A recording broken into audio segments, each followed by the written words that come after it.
የወታደራዊ መኮንኖችና አዛዦች አስደንጋጭ ቅሌት ይፋ ተደርጓል። ሰራዊቱ ውስጥ ስለተፈጸሙና እየተፈጸሙ ስላሉ አደገኛ ጉዳዮች ታዋቂው ተቋም ጉድ የሚያስብል የምርመራ ሪፖርትን ይዞ ወጥቷል። በትግራይ አዲስ ግጭት ሊነሳ ይችላል በሚል በሚሰጋበት በዚህን ወቅት ሰራዊቱን በተመለከተ እንዲህ ያለ መረጃ መውጣቱ ትኩረት ስቧል።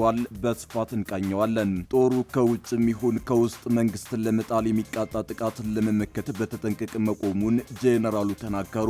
የጠቅላይ ሚኒስትር አብይ አህመድ አስተዳደር ላይ የውጭና የውስጥ ኃይሎች በቅንጅት የፈጠሩት ስጋት ከጊዜ ወደ ጊዜ ማደጉን ተከትሎ ጄኔራሎች በየአቅጣጫው ጦራቸውን በተጠንቀቅ እንዲቆም ግንባር ላይ ወርደው መመሪያ እየሰጡ ነው። ታደምጡታላችሁ። ብልጽግና በአፍሪካ ቀንድ አለመረጋጋት እየፈጠረ ነው ሲል ሻዕቢያ ከሰሰ።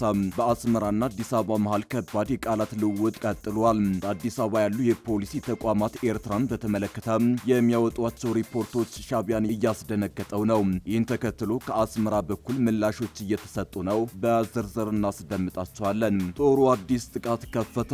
ፕሬዝዳንት ዶናልድ ትራምፕ ረቡዕ ዕለት ኢራን ባህሪዋን እንድታስተካክል ካስጠነቀቁ በኋላ የአሜሪካ ጦር በሀገሪቱ የተለያዩ ክፍሎች አዲስ ጥቃት ከፍተዋል። ይህንንም ይዘነዋል፣ ትሰሙታላችሁ። አክብሮታዊ ሰላምታችን በያላችሁበት የዓለም ዳርቻ የረሳችሁ የተወደዳችሁ የአንድ አፍታ ሚዲያ ቤተሰቦች ከአንድ አፍታ ለአሁን መደመጥ አለባቸው ያልናቸውን ዜናዎች ወደ እናንተ የምናደርስበት ሰዓት ላይ ተገኝተናል። አብራችሁን ትቆዩት ዘንድ ግብዣችን ነው።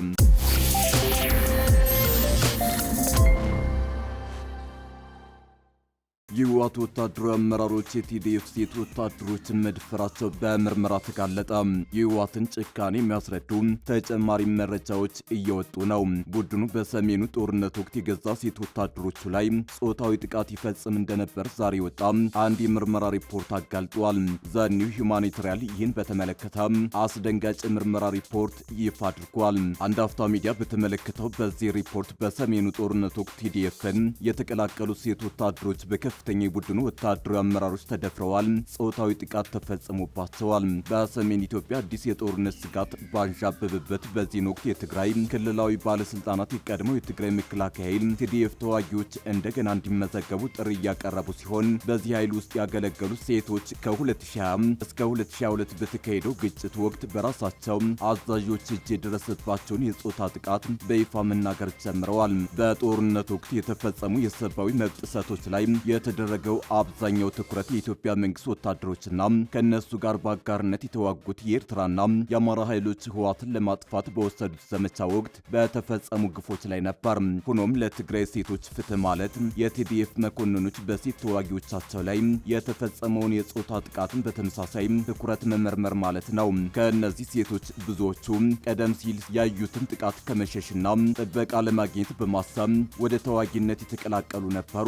ትርሃስ ጦርነቱ በህዳር 2013 ዓ.ም በተቀሰቀሰበት ወቅት በትግራይ ዋና ከተማ መቀሌ የነርሲንግ ትምህርት ትከታተል ነበር። ትምህርቷን አቋርጣ የትግራይ መከላከያ ኃይል ቲዲኤፍ ለመቀላቀል የወሰነችው በጦርነቱ የመጀመሪያ ሳምንት ውስጥ ያየችው አሰቃቂ ግፍ ምክንያት ነበር።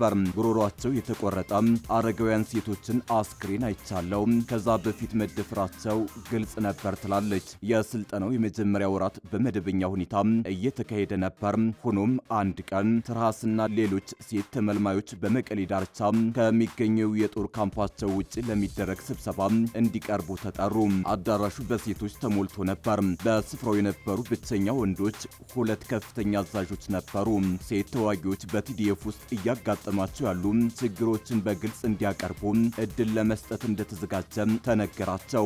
አብዛኞቹ ቅሬታዎች የቀረቡት ስለ አቅርቦት እጥረትና ድርጅታዊ ክፍተቶች ነበሩ። ሆኖም በስብሰባው መጨረሻ ላይ አንዲት ሴት በከፍተኛ ፍርሃት እየተንቀጠቀጠች ተነሳች።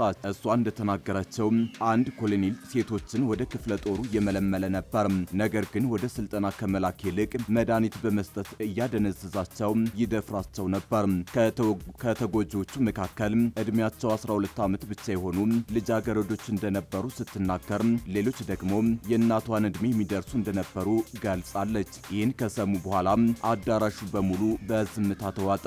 በስብሰባው ላይ የተወሰነው ውሳኔ በቲዲኤፍ ውስጥ የሴቶችን ቅሬታና ጉዳዮች ለከፍተኛ አመራር ለማድረስ የተቋቋሙ የስርዓተ ጾታ ቡድን ይህንን ክስ እንዲመረምር ነበር። ትርሃስም የምርመራ ቡድኑን እንድትቀላቀል ተጠየቀች። ትርሃስ ከሁለት ሴት ባልደረቦቿ ጋር በመሆን ከተጎጂዎች ቃል በመቀበል ማስረጃዎችን ማሰባሰብ ጀመሩ። ባደረጉት ምርመራ ቢያንስ 9 ሴቶችና ልጃገረዶች በዚያ ኮሎኔል የጾታ ጥቃት እንደደረሰባቸው ደረሱበት። ከተጎጂዎቹ መካከል አንዲት ሴት የኮሎኔሉን ጥያቄ በመቃወም ጉዳዩን እንደምታጋልጥ ከዛተች በኋላ ተደጋጋሚ ትንኮሳ ደረሰባት። ከእነዚህም መካከልም ልጇ ለቀናት ታስሮ መቆየቱ ይገኝበታል። መርማሪዎቹ በተጨማሪም የቆሰሉ ሴት ተዋጊዎች ሕክምናቸውን ሳያጠናቅቁ ወደ ክፍለ ጦራቸው እንዲመለሱ ሲደረግ እንደነበር አረጋግጠዋል። እንደ ትርሃስ ገለጻ ኮሎኔሉ በአሽከርካሪዎች በጠባቂዎችና በሎጂስቲክስ ኃላፊዎች የተደገፈ ሰፊ የድጋፍ አውታር መረብ ነበረው። እነዚህ ግለሰቦች እሱን ከተጠያቂነት እንዲያመልጥ ከማድረግ ባሻገር ምርመራውን የሚያካሂዱትንም ያስፈራሩ ነበር። ብቃት የሌላቸውን ሰዎች ያለ ማንም መስፈርት ያሳድግ ነበር።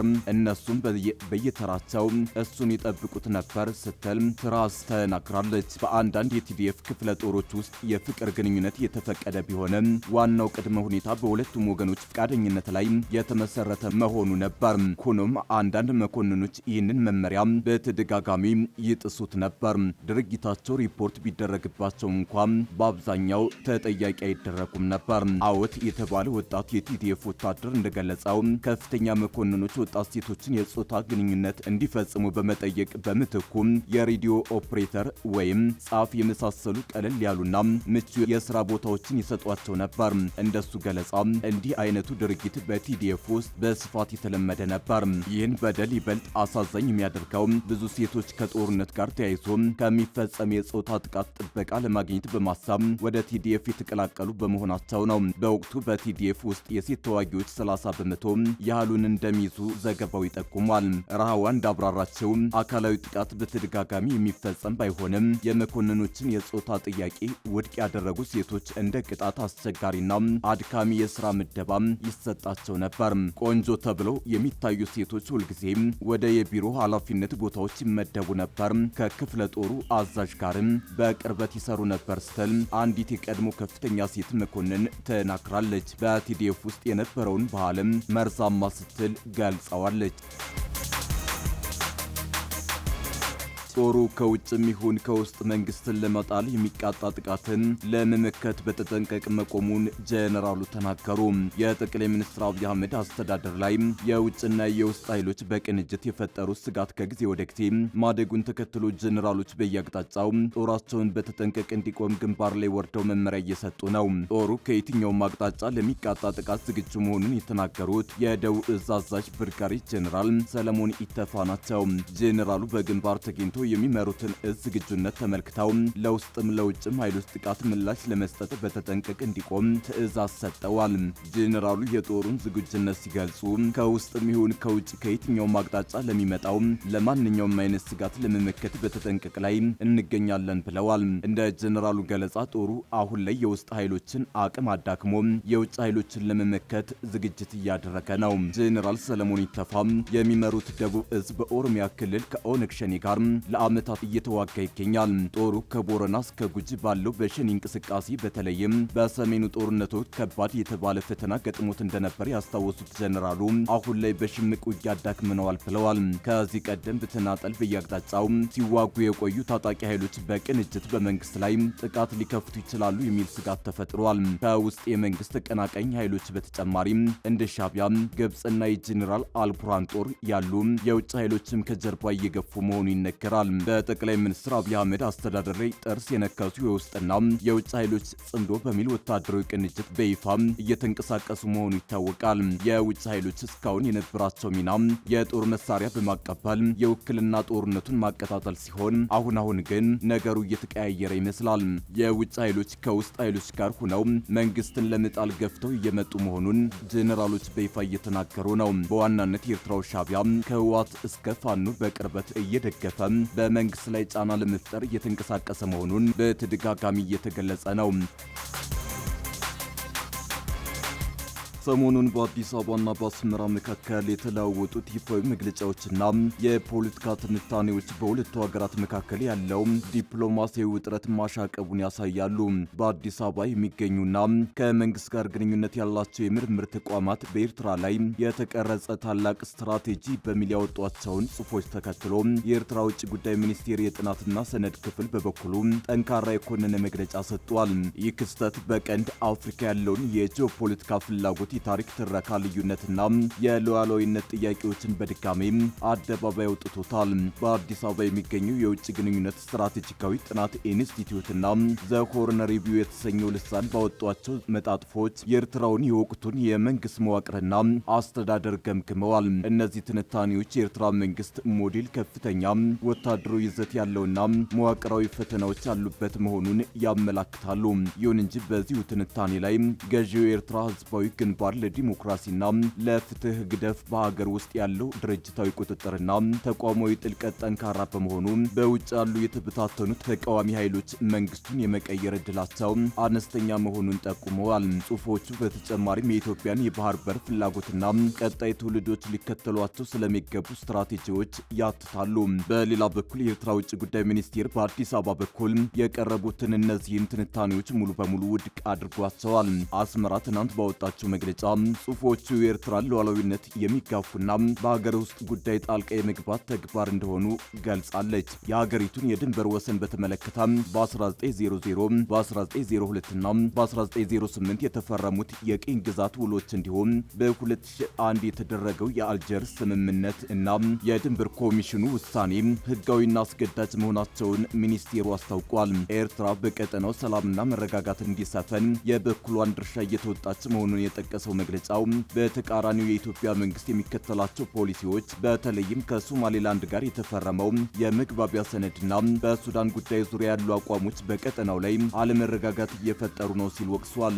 ይህ በአዲስ አበባና በአስመራ መካከል እየተካሄደ ያለው የቃላት ምልልስ በቀንድ አፍሪካ ሀገራት መካከል ስላለው ታሪካዊ ግንኙነት፣ የድንበር ስምምነቶችና የባህር በር ጥያቄዎች ያሉትን ጥልቅ የተረካና የፍላጎት ልዩነቶች የሚያሳይ ነው። ሁለቱም ወገኖች ለቀጠናው አለመረጋጋት እርስ በርሳቸው የሚወነጃጀሉ ሲሆን ክስተቱ በቀጣይ በሁለቱ ሀገራት የሰላም ግንኙነትና በቀጠናው ትብብር ላይ የራሱ የሆነ ተጽዕኖ ሊኖረው እንደሚችል የፖለቲካ ተንታኞች ይገምታሉ።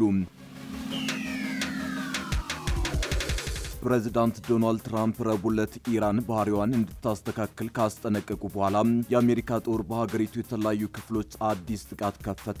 አሜሪካ ጦር በወጣው መግለጫ በሆርሙዝ ወሽመጥ የሚያልፉ መርከቦች ጉዞን አደጋ ላይ ለመጣል ጥቅም ላይ የዋሉ የኢራን ወታደራዊ አቅሞች ኢላማ መደረጋቸውን አስታውቋል።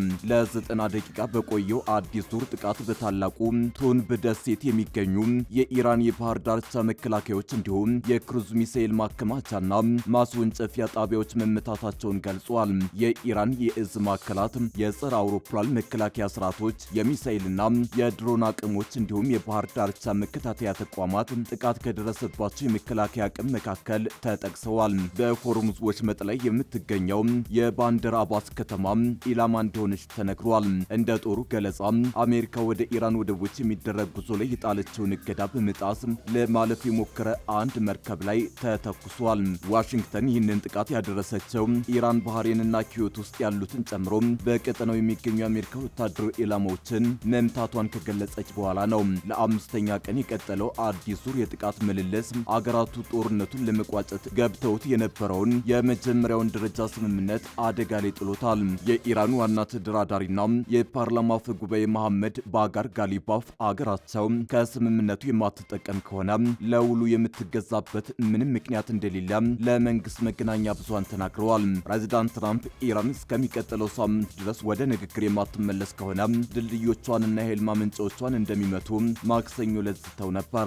ረቡዕ ዕለት ከጋዜጠኞች ጋር በነበራቸው ቆይታ ይህንን ከማድረጋቸው በፊት ቀነ ገደብ ይሰጡ እንደሆነ ተጠይቀዋል። ቀነ ገደብ ማስቀመጥ አልወድም፣ ነገር ግን እነሱ በደንብ ያውቃሉ፣ ታሪኩን ያውቁታል፣ ባህሪያቸውን ቢያስተካክሉ ይሻላቸዋል ሲሉ ምላሽ ሰጠዋል። በኋላ ላይ ደግሞ አሁን ኢራን ደስተኛ አይደለችም አይደለችም ሲሉ በመከላከያ ጉባኤ ላይ ለተገኙት ልዑካን ተናግረዋል። ለመስማማት እጅጉን ይፈልጋሉ፣ እያደረግን ያለነውን ነገር አልወደዱትም ብለዋል። የምንፈልገው ከነርሱ ጋር መስማማት ነው ወይስ የጀመርነውን እናጠናቅቅ የሚለውን እንመለከታለን ሲሉ ተደምጠዋል። የኢራኑ ዋና ተደራዳሪ ጋሊባፍ በበኩላቸው የሀገራቸው ብሔራዊ ደህንነት የተመሰረተው በሆርሙዝ ወሽመጥ ያለውን የኢራን አሰራር በማስቀጠል ላይ እንደሆነ ገልጸዋል።